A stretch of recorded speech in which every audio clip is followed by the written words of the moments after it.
guys, I'm Jaden. And I'm Sarah. And this is the Sarah and Jaden show. I'm going to be talking about the globalization and commercialization in sport. And today I will be talking about media and politics. So first of all, you may be wondering, what is globalization? So globalization is the global spread of cultural values in sports in ways that typically advantage dominant groups. It's a process of global integration of economies, cultures, governmental policies, and political movements. Many aspects of our lives are impacted by globalization, such as your food, your drinks, your clothing, your religion, technology, language, education, and especially sports. When looking at globalization in sports, it all began in the period from the 1870s to the 1920s. Throughout this period of time, tournaments and competitions started to happen, and the amount of spectators started to increase. To give you an example of how international sport started to grow, in 1871, the first international football game was held between Scotland and England. And fast forward to 1908, the first international football team toured Europe. Sports organizations started to become established throughout this time period as well, such as International Rugby Board and FIFA. Overall, globalization impacts the way in which sports are conducted and organized and how they are perceived in today's world. So starting off with some examples of globalization in sport, we're going to look at the Olympics. So every 4 years, there's a gathering of athletes from over 100 countries in a host country to compete for multiple different sports. There's an Olympic flag, which represents people and their races. This flag is meant to represent peace, friendship, and good relations between people and the Olympic spirit. It was observed that there was an international network of sporting events that were occurring around the world. For example, in Europe, cyclists were racing each other, and the United States and Britain were competing against each other in sports such as water sailing. Before you know it, the first Olympic Games took place in Athens, Greece in 1896, and 285 athletes from 13 different countries took place. The different events that took place varied from swimming, gymnastics, and track and field, weightlifting, and many more. The Summer Olympics have been taking place ever since, and they've only been growing in popularity. The Olympic Games attracted a substantial amount of interest from the public and broadcasting organizations. As the Olympic Games have become so popular and well known, these games have also become very important to commercial companies who promote their brands through commercials that are playing while the Olympic Games are on. Through globalization, you can see cultural imperialism, which is a practice of one group promoting a culture upon another culture as an outcome of unequal relationships between them. This can be seen through colonization. For example, as previously mentioned, the very first Olympic Games only had 13 nations that were represented. The next sport that was extremely important in the globalization of sport was tennis. Tennis was one of the very first sports to be played internationally. So here is a little timeline of the beginning of tennis. It all started in 1878 with an international tournament involving England, Canada, and the United States. In the 1900s, the first international tennis competition was held.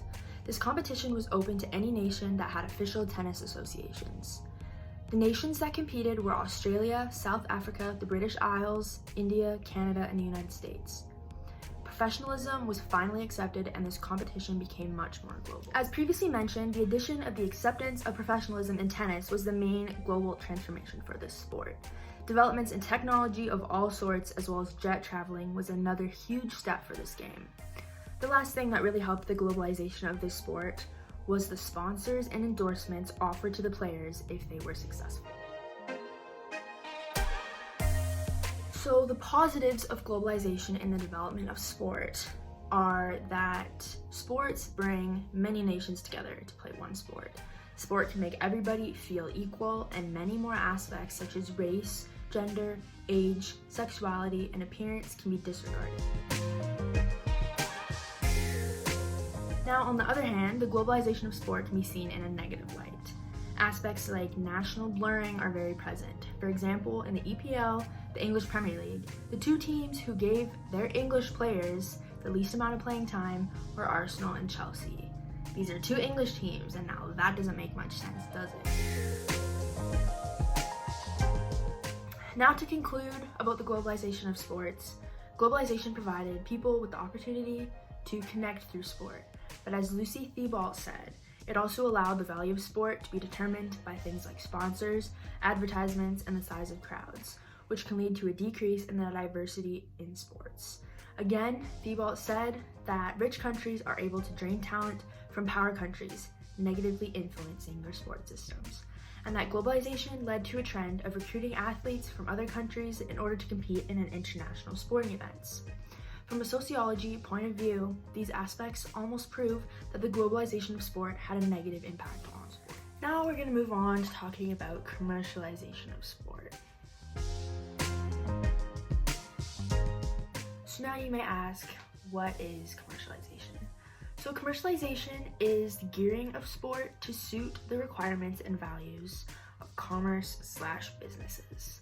In other words, according to Essays UK, the commercialization of sports is the aspect of sports enterprise that involves the sale, display, or use of sport or some aspect of sport to produce income. Jumping right into talking about commercialization in sport. So the first question is, how has sport been commercialized? There's a number of things such as ticket sales, athlete salaries, sponsorships, endorsements, and advertising. So the question that you may all be asking is commercialization in sport an issue? And the answer to that is, overall, yes, it is an issue because athletes' attitude can shift, athletes can become alienated, and athletes and consumers become exploited. Okay, so now we're going to talk about the history of commercialized sport. So it all started in ancient Rome, where spectators would bet on the outcomes. This is something known as gambling. Sports at this time were also played by amateurs. An amateur is somebody who plays for love, not for fame or money, someone who doesn't take the sport too seriously, also somebody who does not make money from the sport. If we fast forward to modern day sport, we can see how sport has become highly professionalized. From the 1960s onwards, the commercialization of sport has only increased through sponsorship and television. Okay, so some examples of commercialization in sport. Again, the Olympics. So we mentioned that globalization of the Olympics, and now we're going to touch on the increase in commercialization in the Olympics. So as Barry Smart in 2018 said, the Summer Olympics in particular have become unrivaled marketing opportunities for host cities, consumer brands, and participating athletes, from whom the prospect of sporting success now promises to deliver wealth, stardom, and iconic global status beyond the sport they play. So starting off in the 1920s, when talent of sport started to grow and the awareness of commercial opportunities was very evident. This, combined with the consumer demand for sports equipment, led to several sporting opportunities to use sporting events such as the Olympics and their athletes to show off their products. This, of course, led to an increase in the popularity of athletes and particular events. An example would be Babe Ruth, who had endorsement contracts for baseball, but as well as many other things that did not involve baseball at all, such as cereal, cigarettes, and Gatorade. So the increase in commercialization leads to the Olympics being seen as more about money, such as commercials between events, products and services, and entertainment, than the actual meaning of the Olympics, which is peace, friendship, and good relations between the people and the Olympic spirit, and of course, sports. So as we just mentioned, the increase in commercialization in sport leads to the sports or events being seen as more about money than the sport itself. So an example of sport being more about money than the sport itself is the Super Bowl. So most people who turn on the Super Bowl are expecting to watch football, but the amount of football that you actually watch is probably a lot less than you'd expect. So here's a little breakdown of what you're actually watching when you turn on the Super Bowl. So 8% of the television broadcast is the ball actually in play. 35% is the field while the ball is not in play. 12% is replays, 6% is the halftime show, 2% is the halftime show report, and a whopping 24% is advertisements, which is a way that companies bring in money to their company. More than $330 million was spent on advertisements during the 2014 Super Bowl. So some positives of commercialization in sport is that companies are able to bring in money to their companies through sports. This is a positive, of course, for the companies, maybe not for the fans or the athletes. Now to talk about the negatives of the commercialization of sport. So there's many different things that we can mention. First of all, the fans. So as the advertising goes up for sports, so do the prices of tickets, team merchandise, and even the price of the food and drinks at the stadiums. Like $5 for a bottle of water. You've got to be kidding me. Another negative about commercialization in sport is distraction. It seems like while commercialization increases, so does the performance of players on an international level. For example, the possible poor performances by the English national team, while the English Premier League remains giving their players the highest salaries of any football league in the whole world. Another negative, advertisements. The amount of advertisements that are seen during television seems to increase every single time you watch a game, and this can lead to the distraction of the sport itself.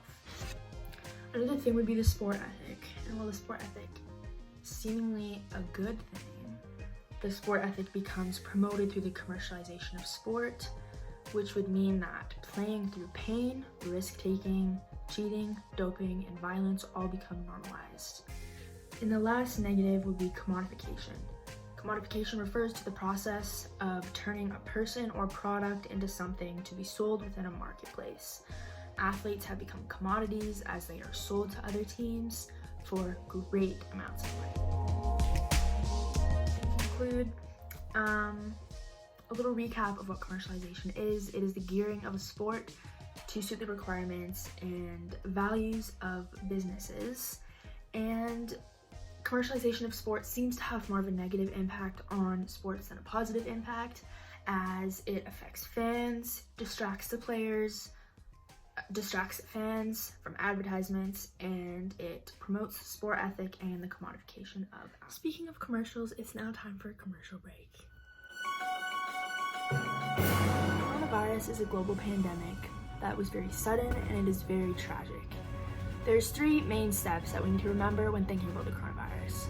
We need to be washing our hands frequently, soap and water for 20 seconds at a time, and drying our hands on clean surfaces.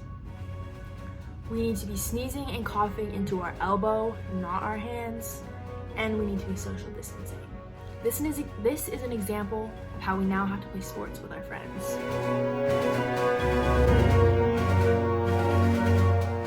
Please continue to social distance and wash your hands frequently so we can save the health of many people and so that we can get back to work, school, and especially sports. We're now back from our commercial break, and Sarah is going to tell us all about politics and media. What is the media? So the media manipulates ideas and values in sport for all the purposes of transmitting certain messages that can either be positive or negative. So next we're going to talk about positive role models in sport. One of my top favorite positive role models would be John Wall. He was the NBA first draft pick in 2010 for the Washington Wizards. He showed emotion on and off the court. He was never rude to any of the officials. He had one big move where he broke down crying in front of fans and stuff to show expressing his pride for his sister when she graduated college. He has just been an overall top role model for me. He donated $1 million to an urban community through charity.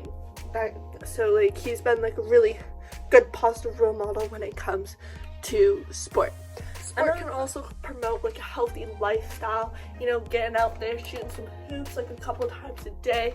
It helps the fitness. It's really good for you. It sets some high standards in sport. People want to compete against that, try and beat the record that they already had, that NBA players had. All other sports, I don't know other sports, I only play basketball. Yeah, okay. Media can also help sport for the players themselves. Media attracts all the fans to watch them play, which helps increased income for sports, so more benefits for players. Yeah, so some negatives that affect sport would definitely be like the number one would be media coverage on inappropriate behavior of athletes.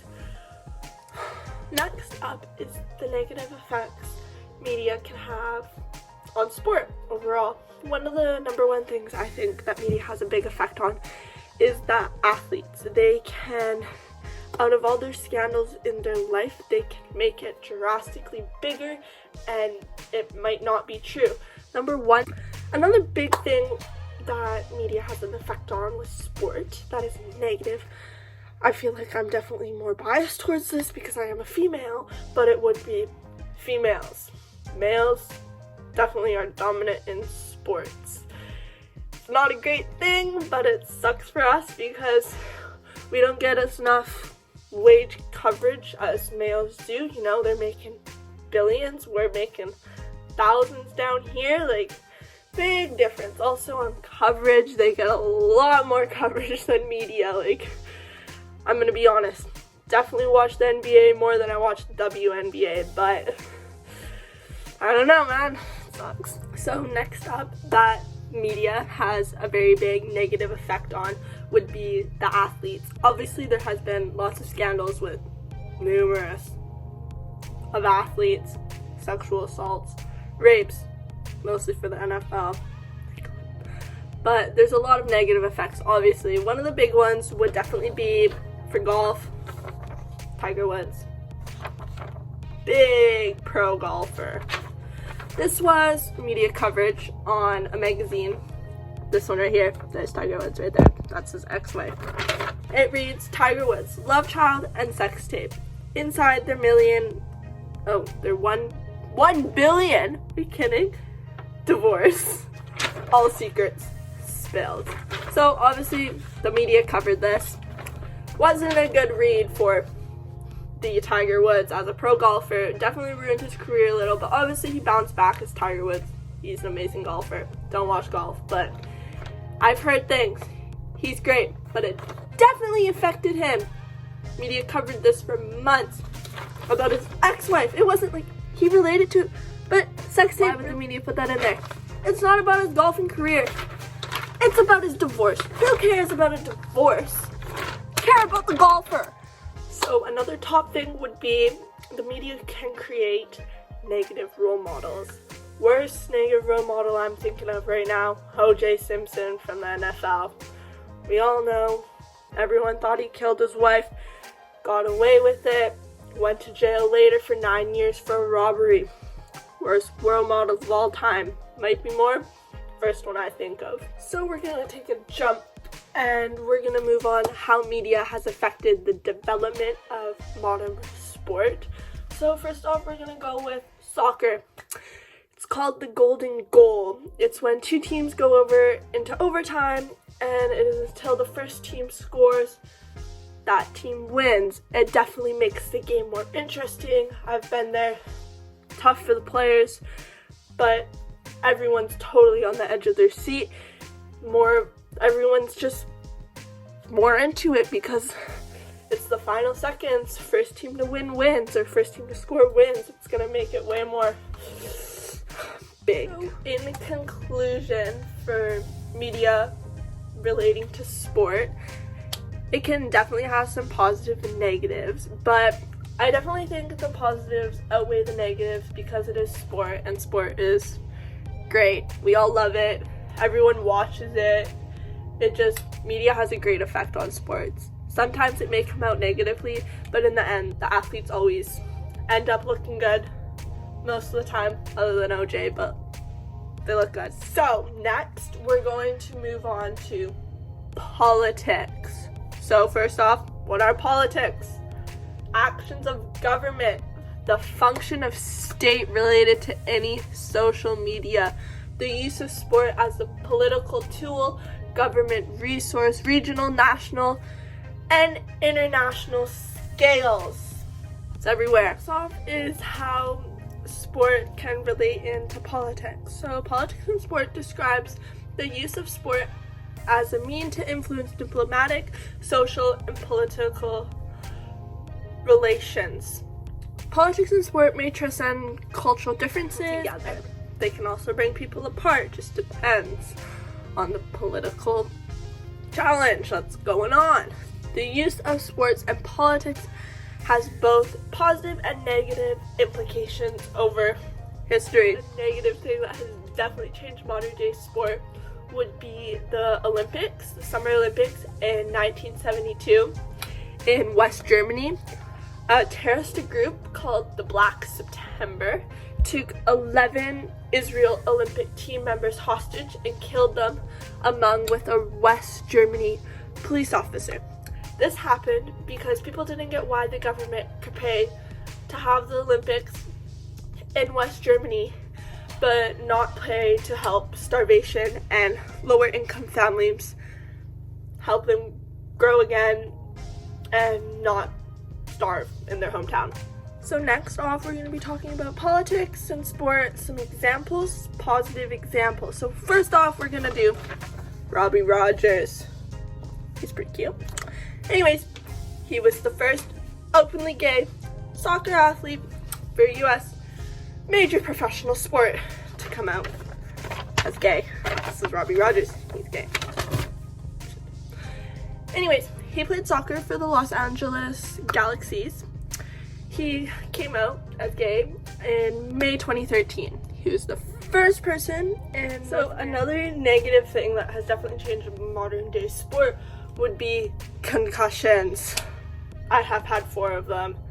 They are horrible, but they definitely affect athletes. So obviously it affects more for like NFL players.